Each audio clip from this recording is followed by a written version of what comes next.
This is the first of our Lunch Writers series, and we are so honored and privileged today to kick this new series and series of events off with our very own Dr. Dawn Marsden. So thank you all for making the time to be here, and thank you, Dawn, also for being willing to be here and the privilege to share your knowledge with us today. I'm going to start today with a few housekeeping. Please feel free to put your questions in the chat. Feel free at any time to raise questions during the conversation. We will add them up, and at the end of her presentation, then we'll start taking a long Q&A. She will do a 30-minute presentation on her book and on the origin of that and the meaning of it. And then we'll have about an hour for a conversation. So feel free to put that in the chat. During the Q&A, I probably just will call on you, and you can feel free to open your mic and ask your question directly. So I think we're a small enough group that we're comfortable to do that. So I'm going to start with a land acknowledgement.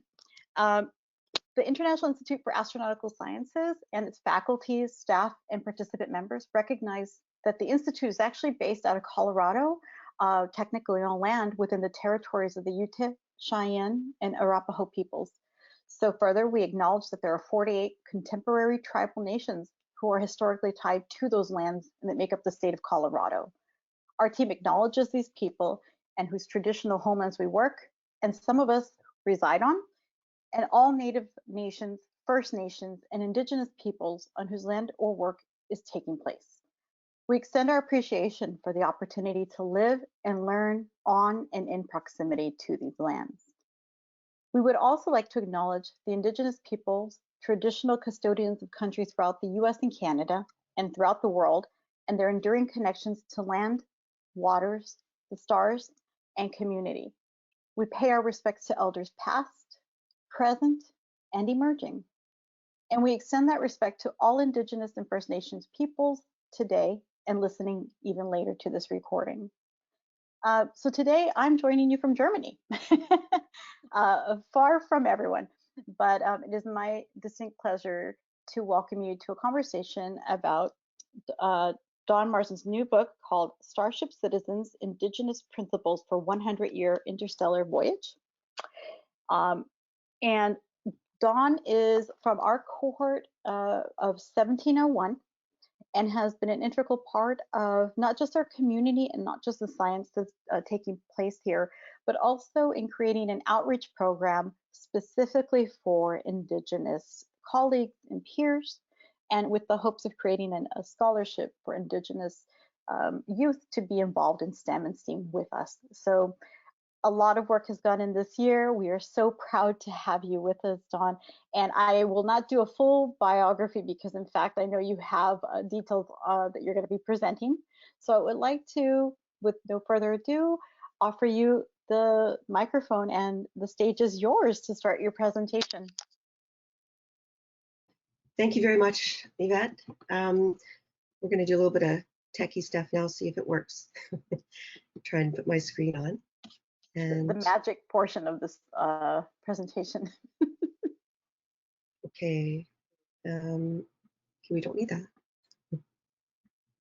And can you guys see anything at this point? Yeah, looks good. Yes. We can see your presentation. All right. Let me just put on full screen here. Okay. Well, we've got the title. Looks like my PowerPoint is now blank. Okay, good. Let's move on to the next one. Before I start, I would like to get the arrows this time.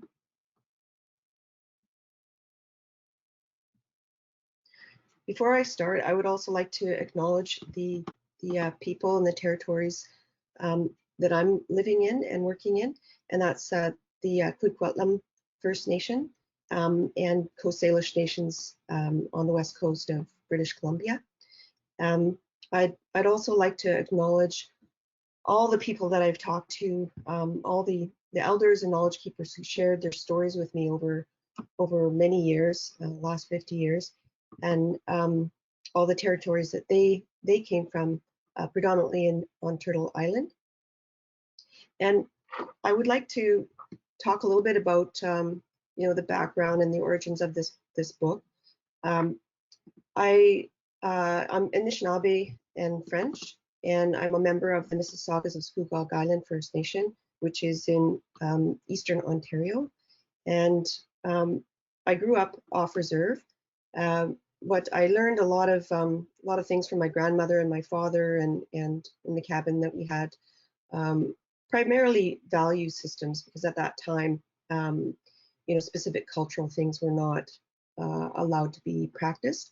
And then throughout my studying years, I studied environmental studies and public health and anthropology and education, and nutritional therapy. And through these years, my focus was predominantly Indigenous people, and that resulted in doing about 15 years of contract research, doing primarily reviews and evaluations of Indigenous health and education programs, and in communities and in NGOs, and for both provincial and federal government. Over all these years, I was learning more and more about who I am as an Indigenous woman, and also diverse teachings, and both in my classes as well as out at powwows and at feasts and ceremonies.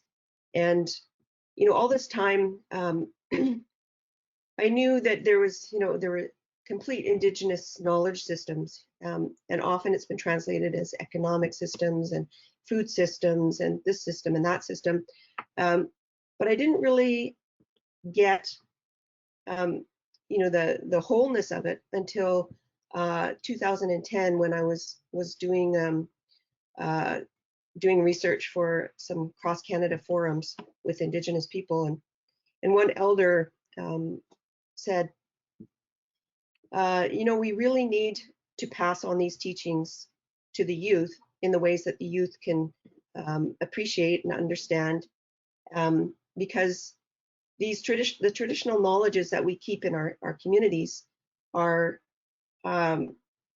they're frameworks for resilient living.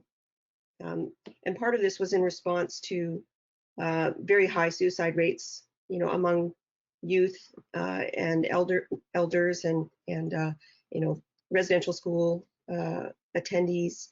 And so for me at the time, I thought, oh wow, yes. For some reason it clicked then. Maybe I was older and kind of understood a little bit more. And I had been hearing the same call over and over again by elders and knowledge keepers. This knowledge needs to be passed on to the youth and to other people, because it's still relevant today, and it provides us with holistic ways of engaging with the world and creating ideal relationships. So that was all good. And then I was working at the First Nations University of Canada as an Indigenous health professor, and I was mulling over, how can I boil hundreds of thousands of years, if not more, of knowledge, and the little knowledge that I knew, and the knowledge that was all out there, into 30-second sound bites and videos and websites. So I was having a really hard time with that. But I knew that there was something really powerful in that call. And it wasn't until I saw a call for the 100-year Starship symposium that I was inspired, because there was a theme that was on citizenship, and it clicked for me. It was like, aha, that's a no-brainer. Like, how do we maintain a civilization for 100 years while they're journeying to Alpha Centauri? And I thought, that's easy. Indigenous people have been doing this for hundreds of thousands of years. So what I realized was if I can't boil all all that knowledge and wisdom and those relationships down into small pieces. But what I could do was take a look at what was being done, and what the elders had told me and the knowledge keepers had been sharing about what was actually done. You know, like, oh, we're going to have a coming of age ceremony, and oh, we're going to go picking, and oh, we're going to, you know, put on these feasts, and oh, you know, we're doing this trade deal with each other, and or we have a barter. We're giving away.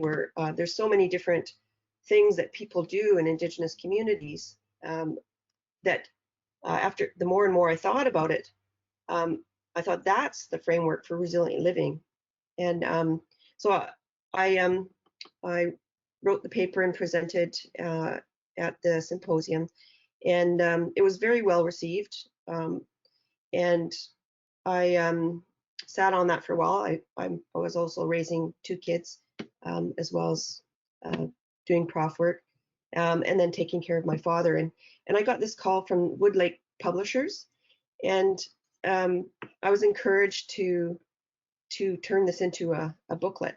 So the booklet's only, I think, about 80 pages, but I think it's a beautiful little booklet. And I just wanted to say that this booklet is about my reflections on the Indigenous knowledge and stories that were shared with me. And so it's speculative, and it's theorizing around, you know, if we have many problems now. We have climate change, we have all kinds of social problems, we have emerging health problems to do with climate change, and it seems like humanity's on a very difficult and challenging track. And so when I was looking at climate change research and considerations of adaptation, I thought, you know, if indigenous knowledge systems lasted for hundreds of thousands of years, and through all kinds of climate change and predators and wars and disease, then maybe we should have a look at those systems and apply them to our communities today. So I just wanted to share this by Hippocrates. If someone wishes for good health, one must first ask oneself if he's ready to do away with the reasons for his illness. Only then is it possible to help him. And I was actually looking for the for who said the cure is in the cause, because if we look at the history of humankind, the system that we have now is not that old. I was looking back at where did colonization come from? Where did that mindset come from? And I'm blaming it on the Kurgans for now. But they had this one male god, violent, might is right kind of philosophy, and they believed that whatever they could take was their God-given right, and that served them well. And then they discovered how to domesticate the horse, and once they did that, they brought their ideas and colonized and invaded territories all throughout the Middle East and Europe. And then after that, there was further more of these kind of inculcations into and invasions into the territorial places. And if you look at the work of Gimbutas and Eisler, Marja Gimbutas and Ruan Eisler, they did archaeological studies, and they said, hey, wait a minute, you know, it wasn't all male dominated. In fact, you know, prior to the Kurgan invasions, most of the world was egalitarian and lived within their means. They were environmentally sustainable and eco-sustainable. And so I started thinking, well, the cure is probably in the cause. Like if we go back and we look at those egalitarian systems, then maybe we can have some clues for how to proceed on this planet. And and elsewhere. And I was also, I guess another influence has been some of the courses I've been taking with the International Institute for Astronautical Studies and life supports. And there were some studies that talked about how remote, isolated, and extreme environments often came with like social issues or social problems that arose within hierarchical systems, especially if they're so remote. The people who are in charge are seen as outsiders. And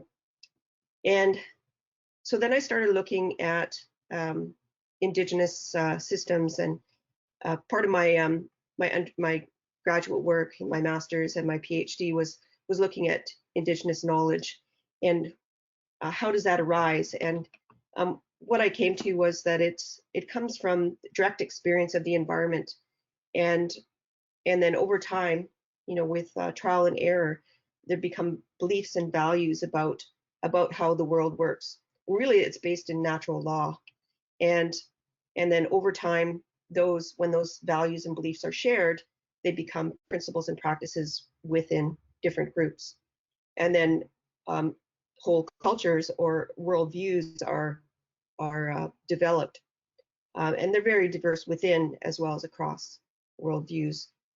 But one of the core pieces is that they're embedded in the ecosystems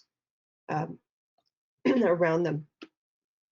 And I just have a couple of quotes here. One from a article by Mojtrai, Rivas, and Shalini, which was for me very inspiring because it was more affirmation of Indigenous egalitarian systems.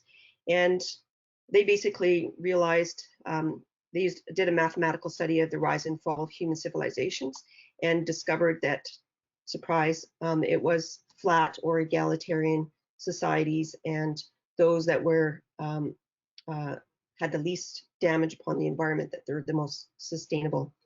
And then I was also inspired by the United Nations, sorry, the Indigenous, oh,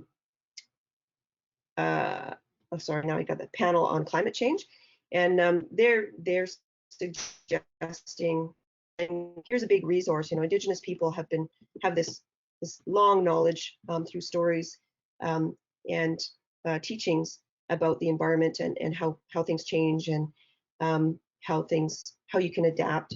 So I was a bit encouraged by that as well. So what I did was I looked at some of the things that elders were telling me about. There's usually cycles of learning, and one of the things that we start with is our personal development as children.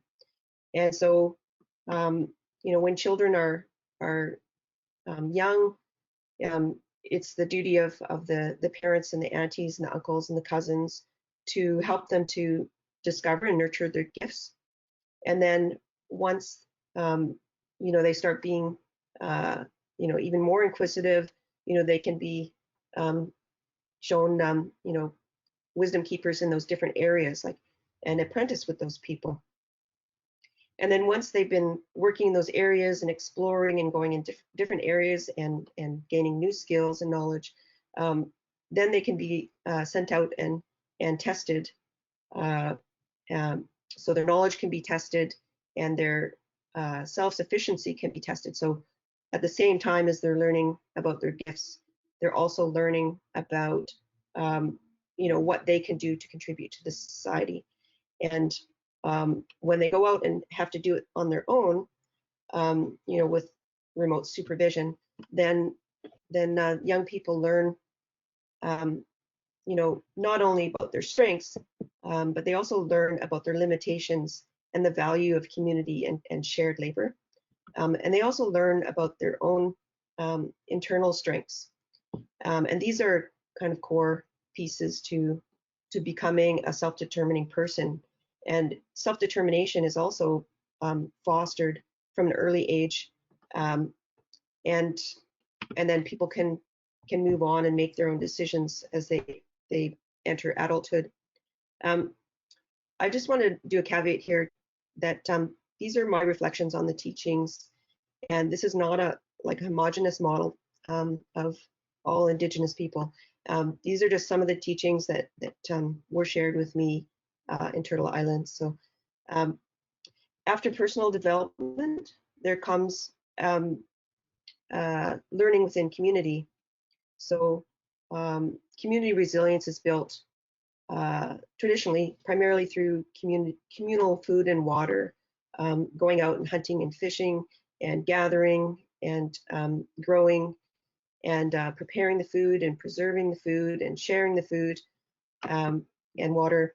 And this builds relationships, and it helps to pass on the knowledge about the environment, the ecosystem.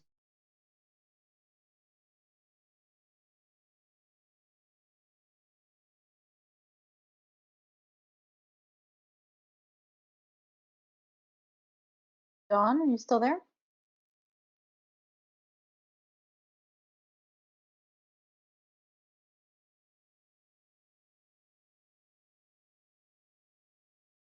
Can anyone hear Dawn?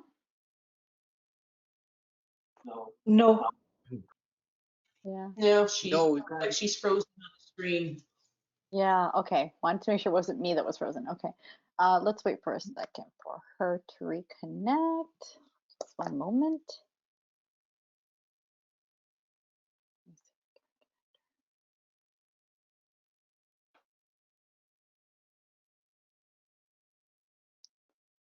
All right, we'll give her a moment to reconnect. Probably just having some satellite issues. Dawn, are you with us?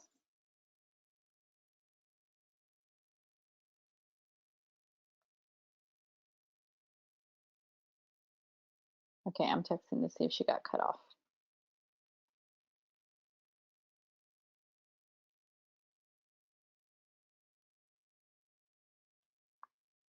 All right, hopefully she'll be able to reconnect in just a moment.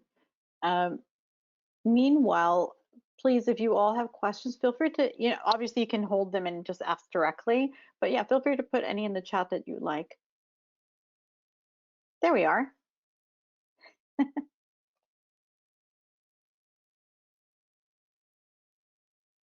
You're back.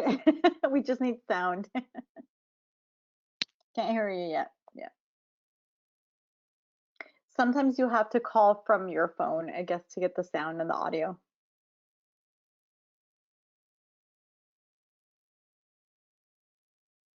The magical world of webinars.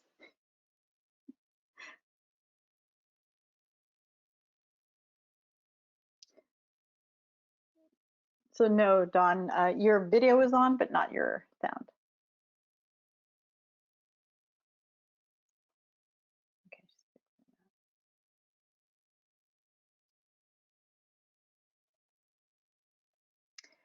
Yeah, I think you'll have to reconnect.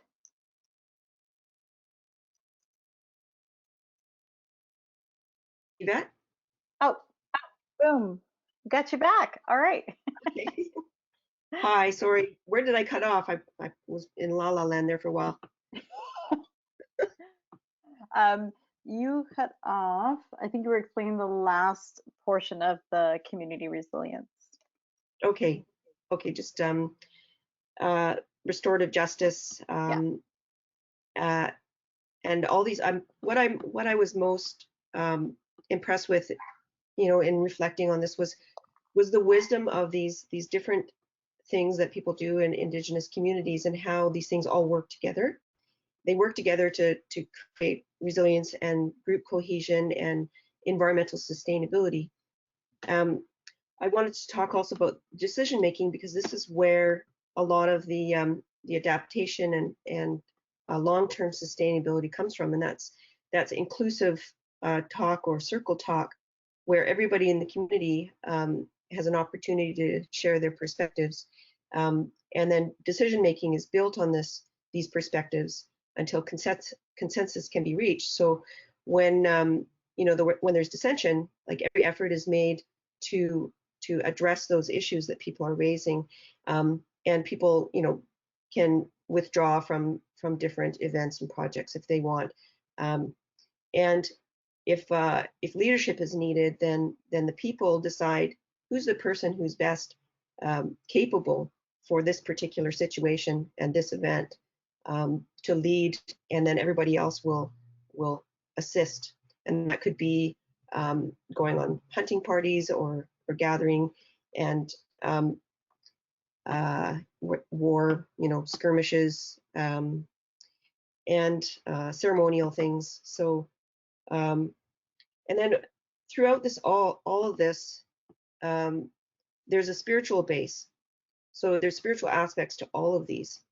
And one of the founding principles or foundational principles is a concept of interconnectedness and experience within the environment. So all these things work together to provide a holistic and egalitarian worldview of everybody's place within that system. I would like to talk a little bit about the concepts. I've just got a few excerpts from the book.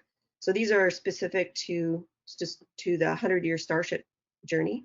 So the idea of unifying concepts is that with limited physical space, the importance of personal space, equity, and freedom becomes amplified.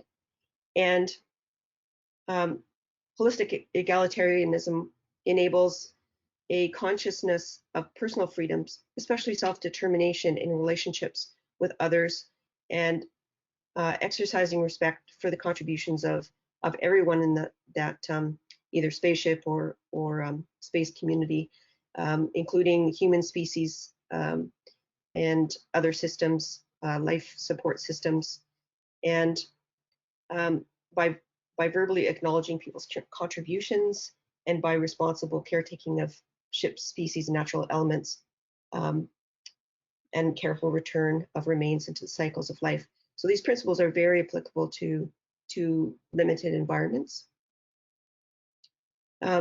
Spiritual orientation to reality, understandings of interconnectedness and environmental experience.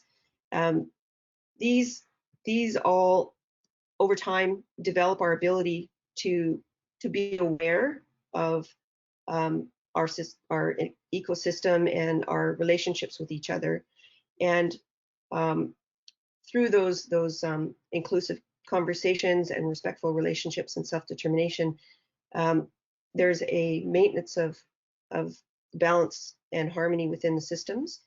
And with hypersensitivity, people can adapt more readily to all kinds of situations because everybody's already has the basics of how to provide food and fix major life support systems, and so if there's an emergency, people can be activated right away rather than having to go to a chain of command and finding the best person that way, who may or may not be have the most confidence of the crew. Let's see. Personal development, we talked about that. It builds a value system and a value system that respects the contributions of each other and the reliance on each other, as well as self-respect and self-esteem.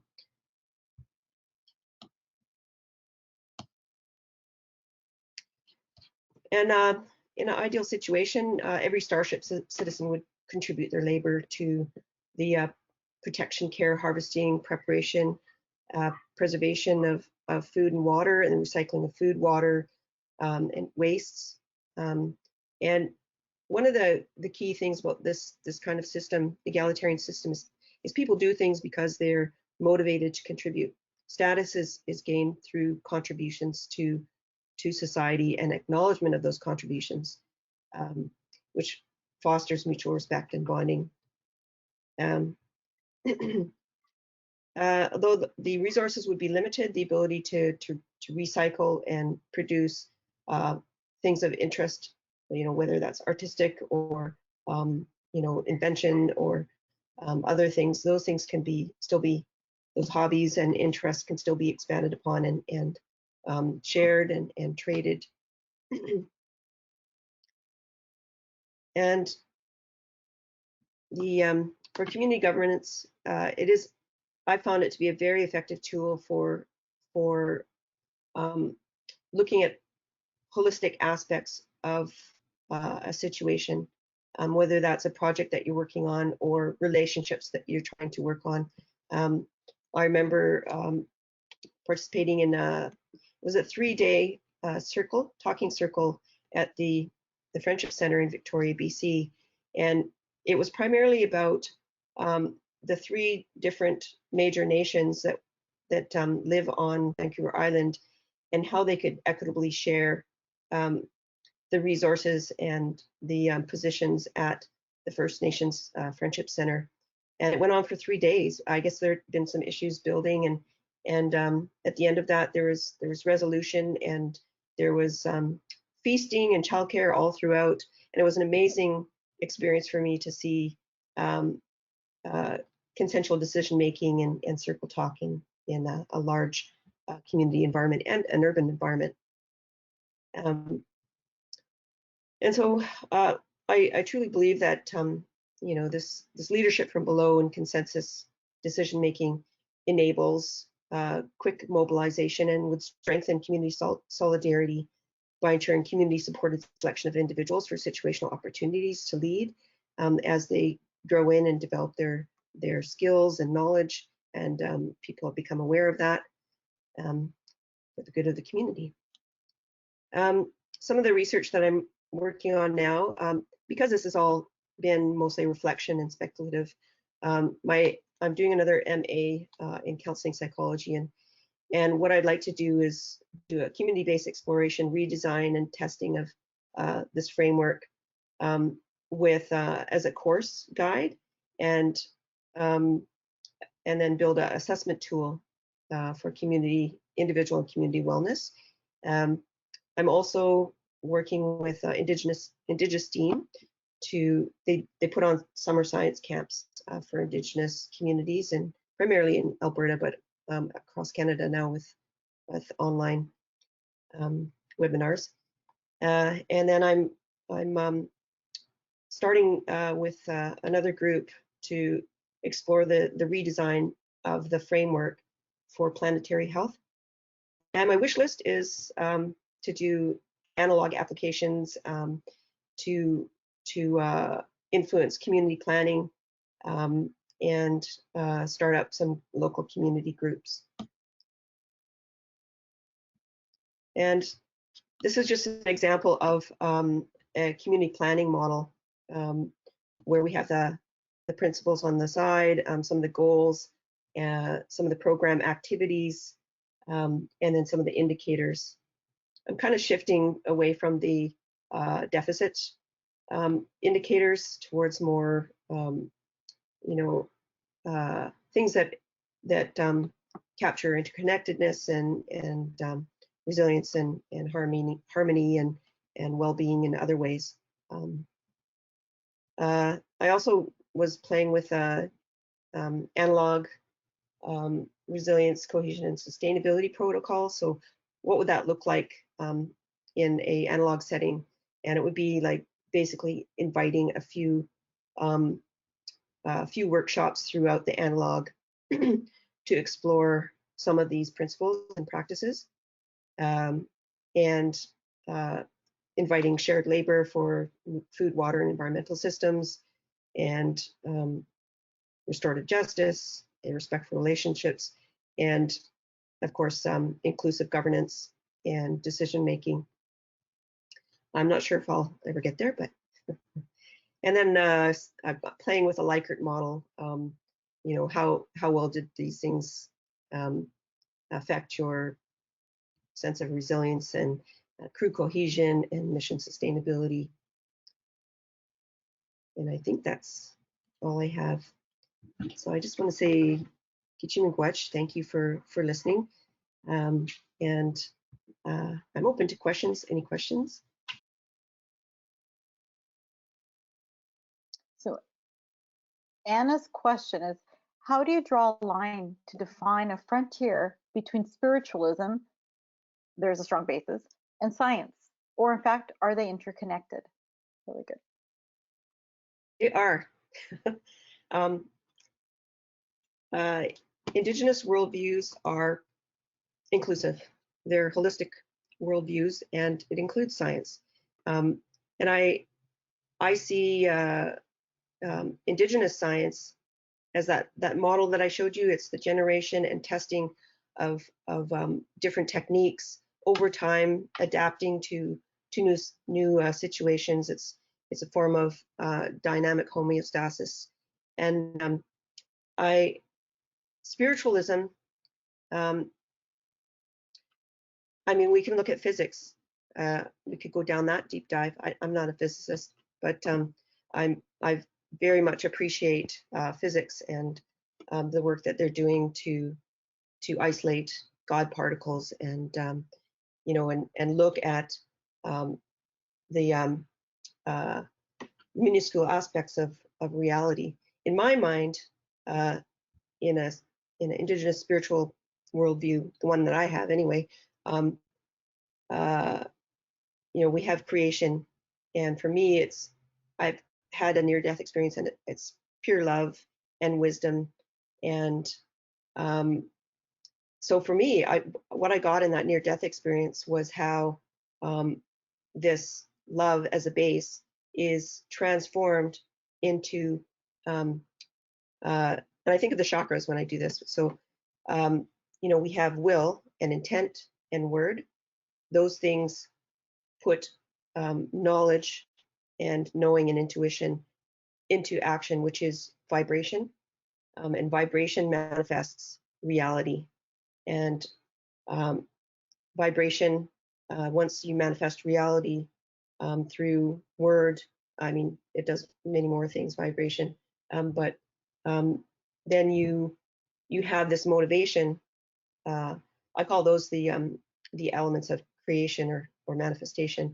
And then you have your motivation, which is your love and your caring and your compassion and your kindness. Those are the kind of the core of humanity.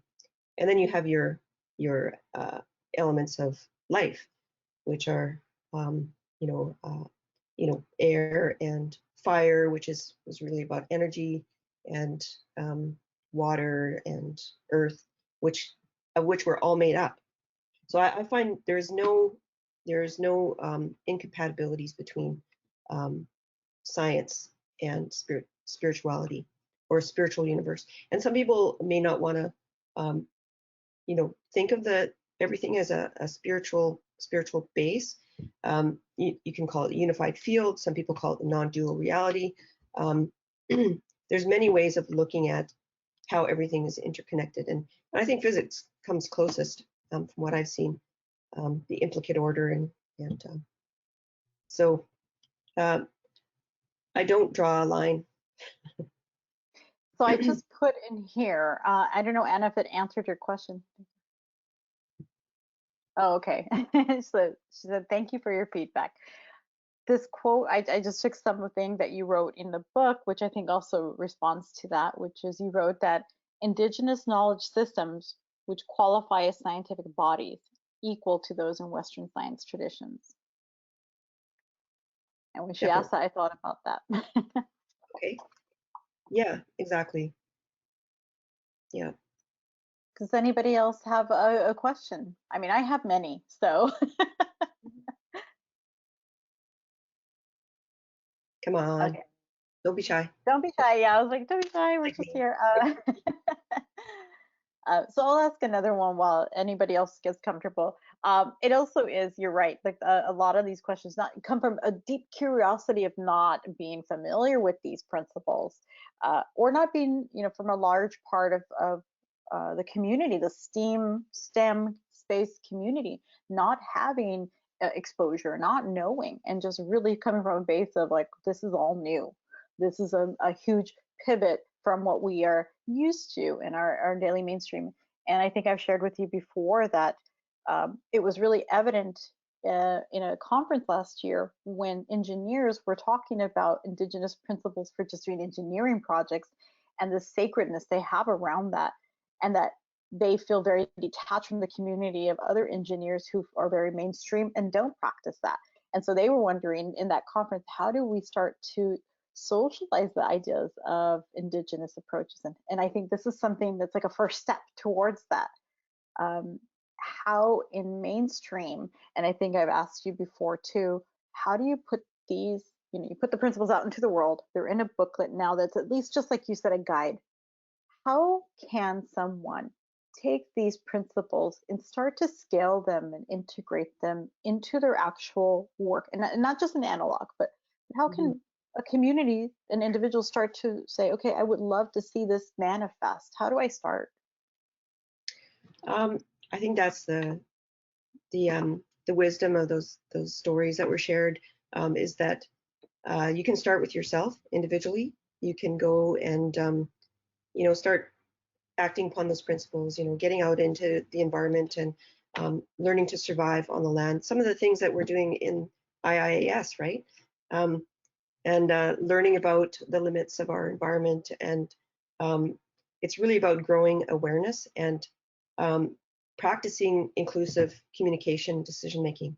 That's a big shift for a lot of people, and but it's also a very powerful shift because a lot of people feel heard sometimes for the first time, because we have all different styles of communicating, and those who are less boisterous often don't get heard, and all that knowledge and information that they could be sharing is not there. So yeah, so there's so many ways to apply these principles, and that's why I'm hoping to work with Planetary Health Group, Indigenous Planetary Health Group, to scale it up as looking at like indicators, so indicators and a framework for communities around the world. So that's going to be very interesting, because we're going to get people, elders and other Indigenous academics together to do that. And I think the time is right. I think if people read the book, they might get an idea of how they can apply different things. It's like, oh, that, maybe that I could, use that or work that into my work or my private life. And it's really about experience. Like myself took 50 years to get the aha moment around how it all works together, and so yeah, I understand that it can be very difficult. So I want to explore it myself. So I encourage people to explore doing these things, and I've deliberately left out specific nation traditions. I didn't want this to be a description of what everybody should do based on somebody's specific traditions, because that I think that would be a little bit co-opted and disrespectful. But if we look at what people did, for thousands of years, then we can add. I think the primary issue is natural law, and relationship, and self-determination. If we can get those primary principles in there, into your work, into your systems, and I think engineers are already working with natural law. You can't help but work with natural law, and yeah. So I'm kind of rambling now. No, it's all very relevant. Thank you. And Kevin has a question, but Kevin, did you want to unmute and ask yourself? Do you feel comfortable doing that? If Kevin's there. Okay, I'll ask the question for you. So Kevin asks, how can we use the laws of vibration to improve our current space exploration systems? And like the Indigenous peoples, how can we learn the laws and uses of these vibrations to benefit ourselves? That's a very interesting question, because I've heard many stories about how vibration is used to heal, that people have opened doorways in space and time, have levitated things. Like there's all these stories about how vibration can be used, and we know now, looking at like sound technologies, for example, there's there's so much exploration that's already going on. So vibration, let's see. Well, for one thing, I know that vibration in a practical sense on starships is an issue for human well-being, just from a noise and vibration sense.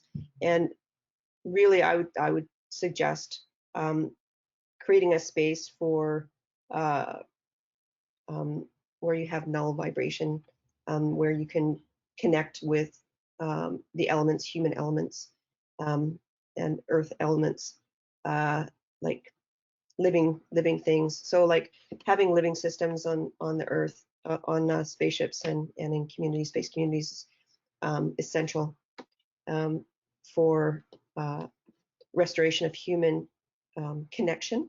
Like we all are in tune with, or sometimes we're in tune with the human resonance of the earth, and that's the ideal situation for human health.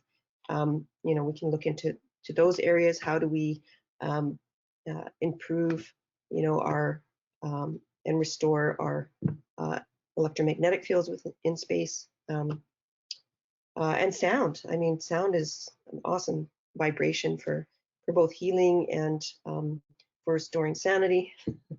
Listening to music, and I'm sure there's all kinds of fights over whose music gets priority, but perhaps there could be headphones and stuff like that.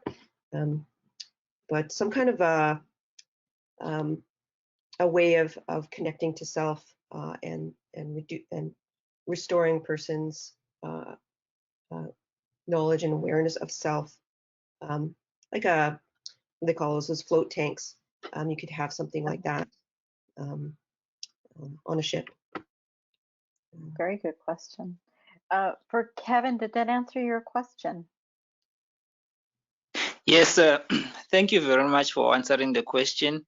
And coming back to you, Gonzalez, speaking to say that today's topic, it's quite, it's not the usual topic which is discussed, especially in such things. So it's a very deep one today. So, but it's very interesting. So thank you for answering the questions. But I think a lot of people still need to learn more on such topics, especially on vibrations and frequencies, because I think the energy it's there.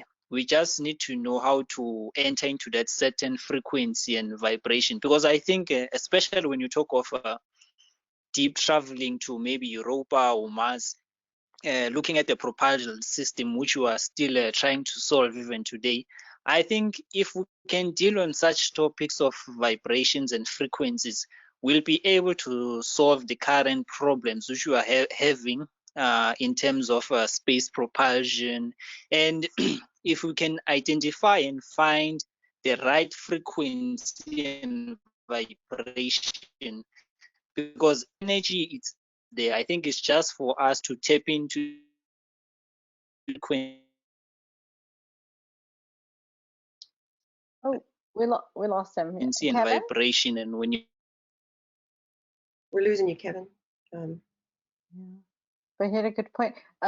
Kevin, if you're still with us, we just lost that last portion, but where are you based?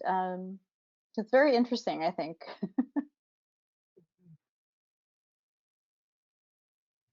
Oh, we might have lost him. Did you want to respond to that, Dawn? I agree. Natural health, natural healing is based on these systems on frequency. Frequency is a big part. Vibration. The drum that you see in a lot of Indigenous communities is core to that. Is about getting people in sync and feeling their heart and synchronicity and empowering people both spiritually and physically. I think it is, very important to move into these areas in space exploration. We can't just leave the human part behind. we have to, improve our systems and, as much as possible for humans, reproduce what keeps us healthy.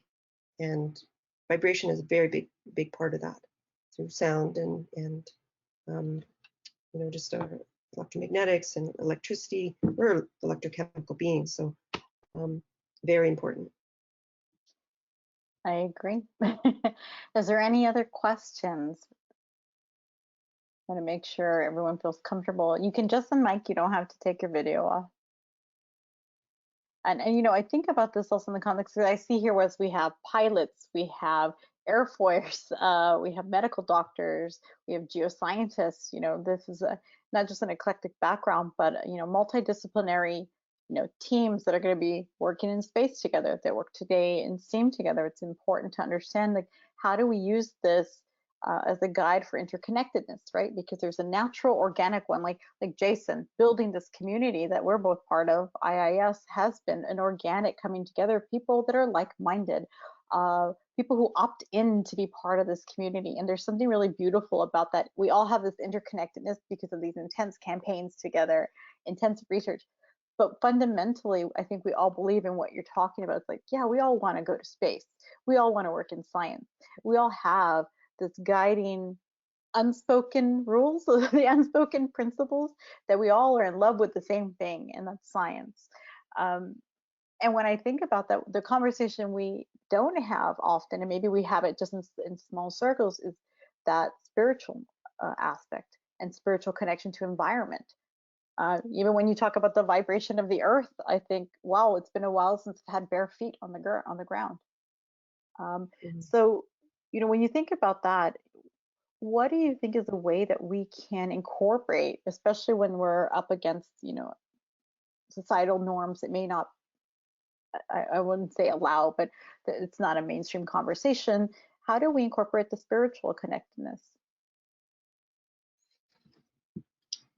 I think it's recognized that it's been important, you know, for many years to people across the world, and in different ways.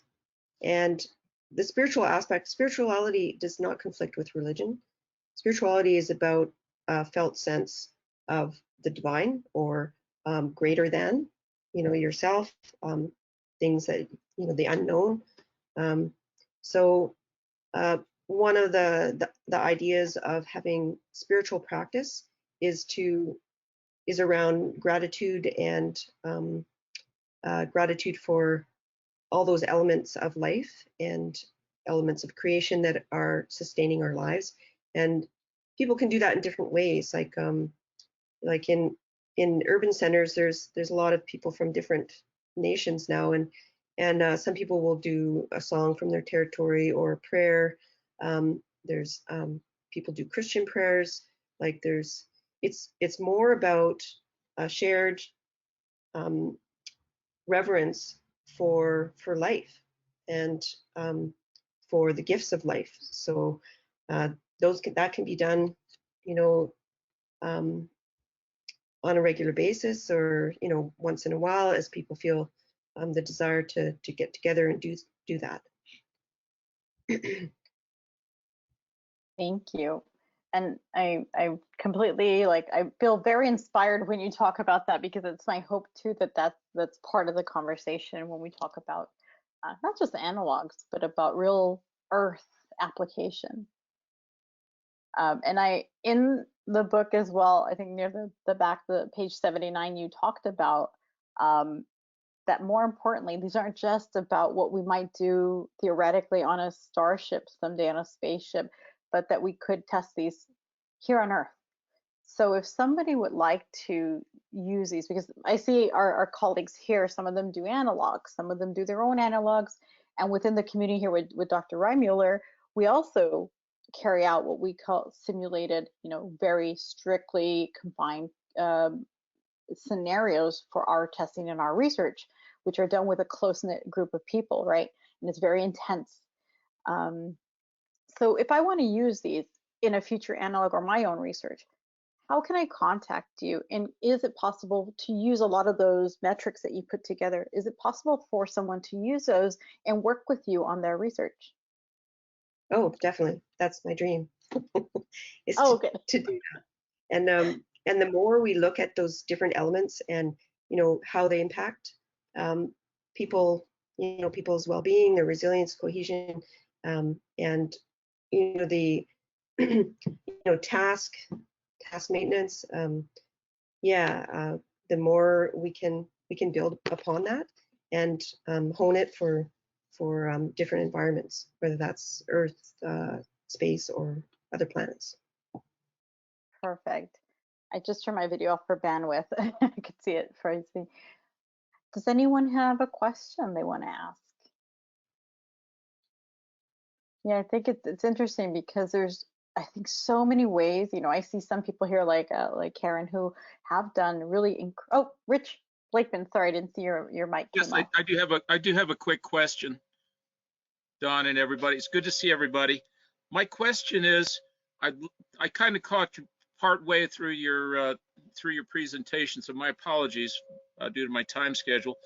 But you may have already covered this, but if in case I didn't get this, I have a question regarding talking about using indigenous principles to help maintain a society, a group of individuals working collectively as a whole, whether here on Earth, whether on another planetary system, or in space on a extended Starship journey.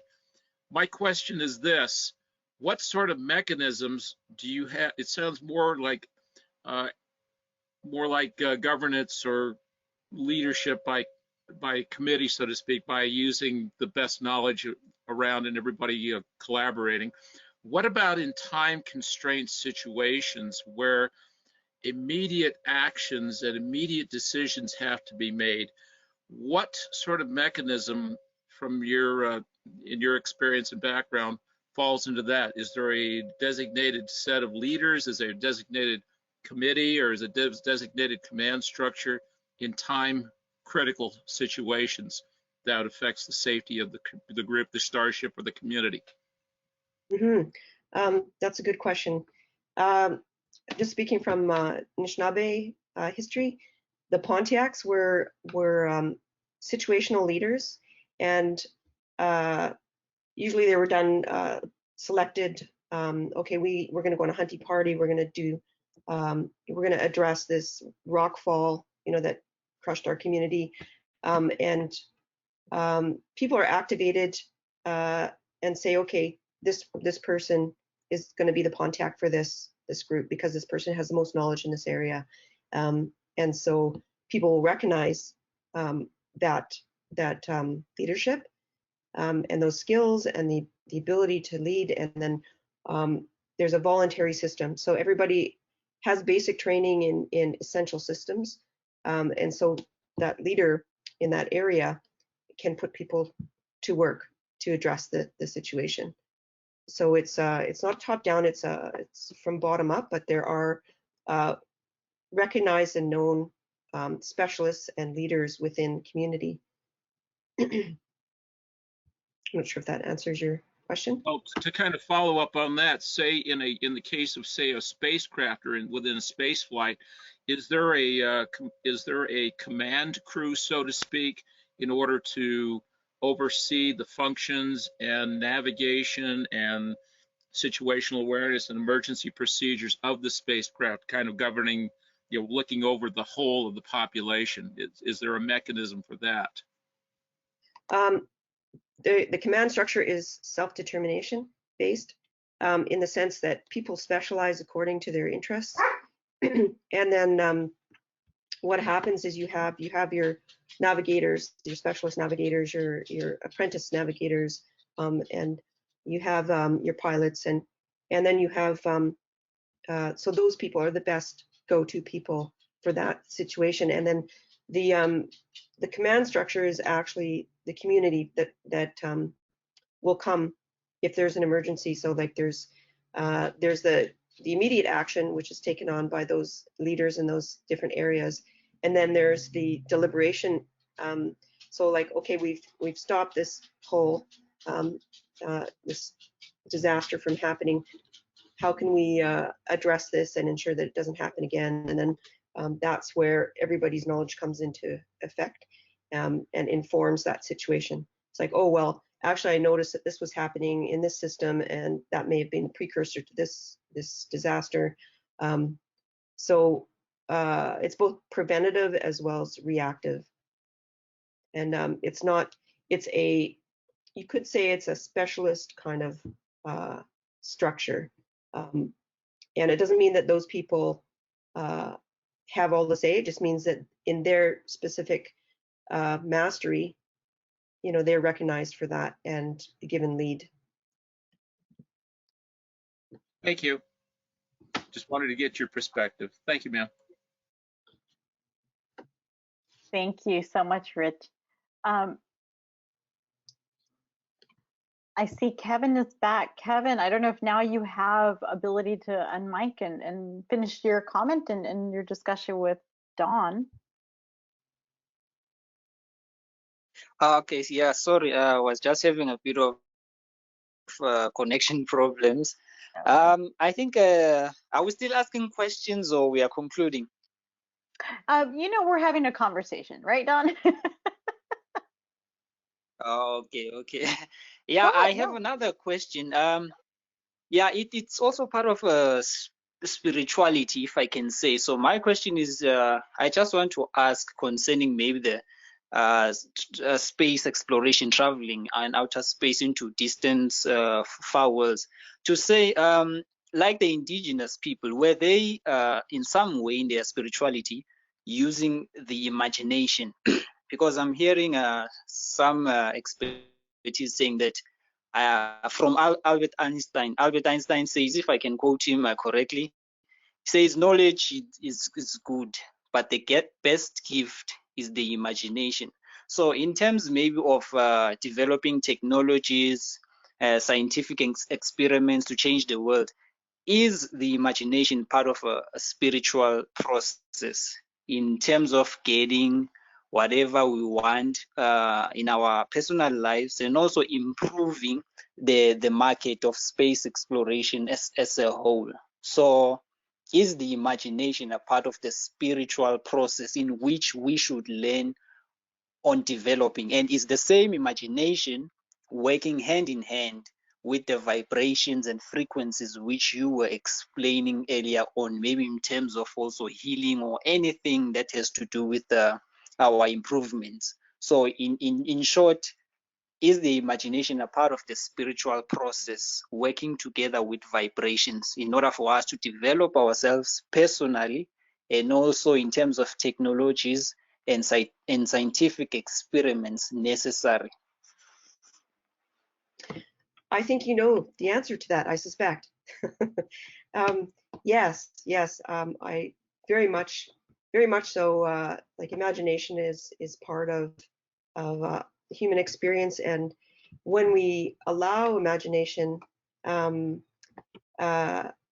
we expand and we grow and we invent, and we address issues.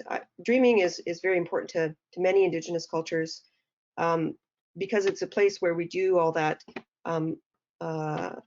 rethinking and re-relating to our experiences and ideas that we may have and theories. And I think part of this, like the spiritual base, is that when you allow that within a community, the sharing of dreams, the sharing of intuitions, of ideas, and the feeling of those energies, the vibrations. When you expand your awareness beyond yourself and extend it out, you get answers. There's answers out there, and I don't know why, but it works, and it's a very powerful base to have a community, run a community from.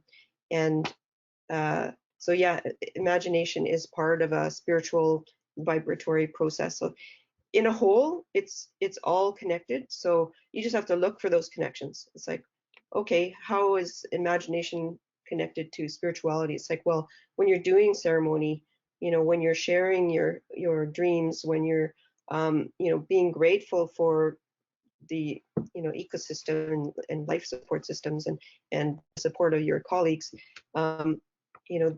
those that has an impact on our vibrations and how we interact, and how our our individual systems interact with each other's systems. Kevin, did that answer your question? Yes, that answered my question. Thank you very much. And just for everyone, in case maybe you are wondering, just send in my website on the group chat there. I'm busy also with some space exploration. Also busy with rockets and satellites. So I'll just share in the link on the chat group, and then when you have time, you'll just check it out. So thank you very much. Thank you. Thank you for the question. And also, Kevin, are you based in South Africa or? Yes, yes. Based in Johannesburg, South Africa. Okay, great. I worked in Joburg, so we're happy to have you here. All right, Thank you. Thank you. thank you. I see a question from Karen Bryn. Karen, did you actually want to ask and Mike and ask yourself? Yeah. Well, I enjoyed your talk, Dawn. Everything you said, I can see where it's very applicable to the space community and trying to build cohesion. You know, I was part of a 45-day analog that I can tell you that was very tumultuous after a couple of weeks, you know, as far as maintaining the crew cohesion. So my real question to you is, how do you introduce this to the crew before, and when do you introduce this? Because it will all be planning before you actually either go into space or an analog. So how do you plan on integrating it? Because trying to integrate it during the event, I can see that being troublesome. So would you be building in time ahead to try to explain a lot of it and kind of, you know, go through, you know, like a program or something like Space Kind, things like that? Yeah, good question. Yeah, it would need to be facilitated beforehand, because a lot of these principles are felt experiences, and so once you feel how it works, then you can understand how these things work together. And so I could see a series of workshops over, I'm thinking like 15 different workshops, and ideally with different specialists in those areas, different Indigenous people, knowledge keepers, and there's non-Indigenous people who've also been trained in these ways. So yeah, and then once that basic training is there, then those people can go into the analog and practice those, use those while they're doing their tasks.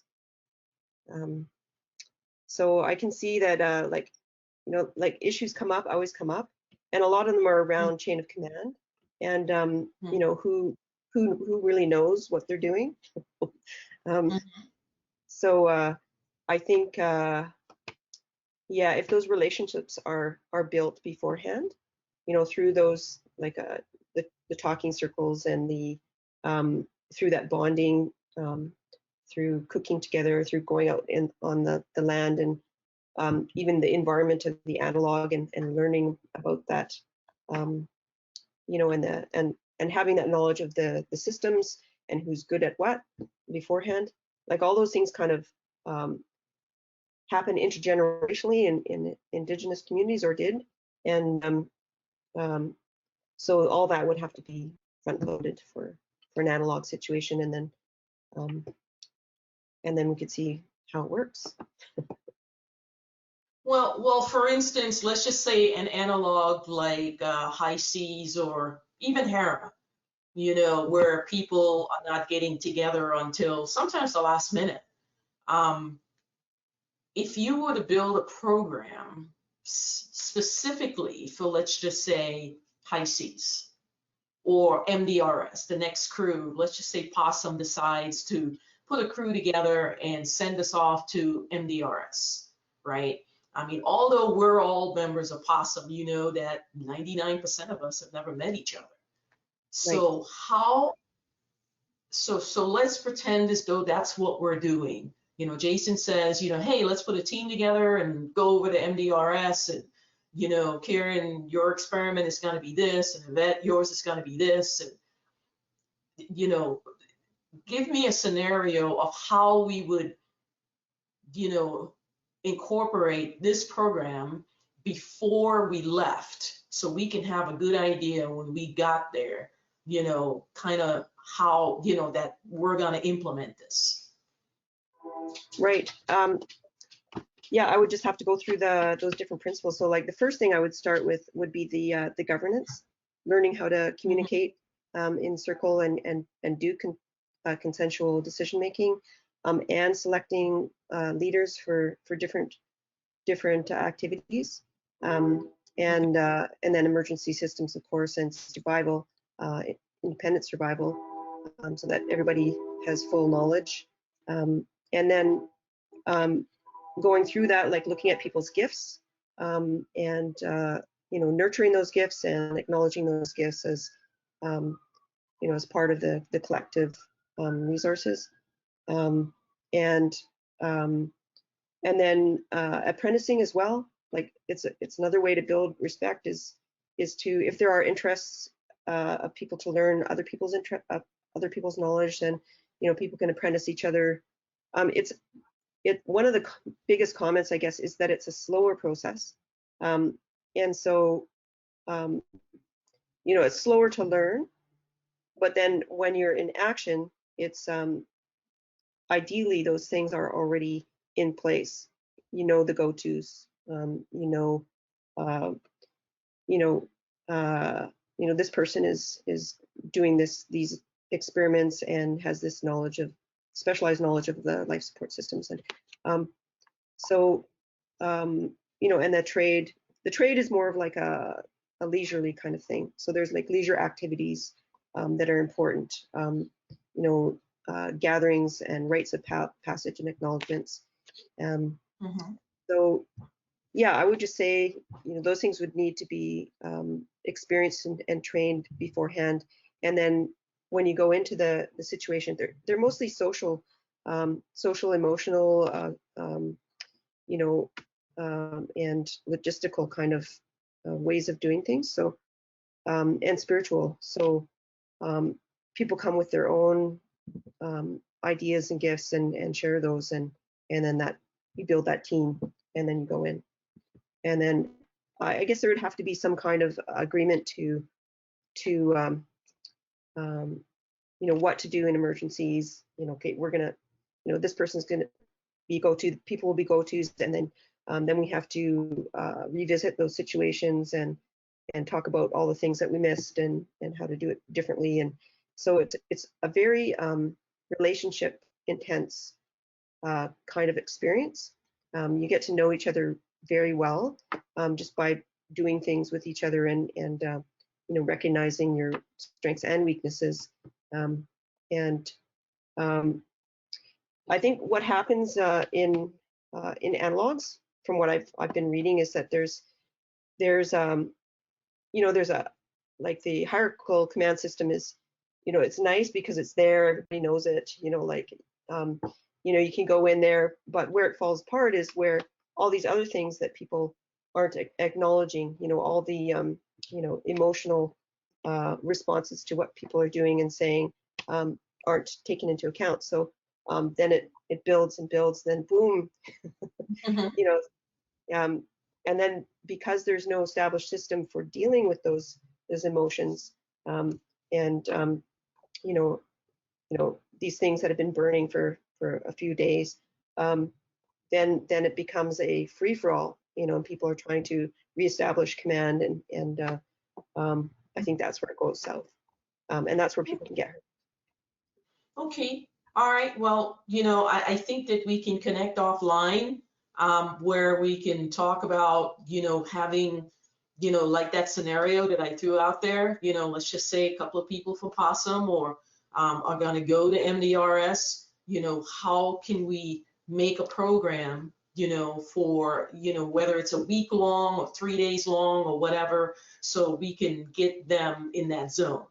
And Mhm. so as they go, they can start reaching back to a lot of these principles that they're taught. And it cannot be anything that's so cumbersome that it adds to their mission per se, but it has to be something that's blended in where it comes naturally. But in order to do that, they have to do it from before they walk in that door. They have to do it.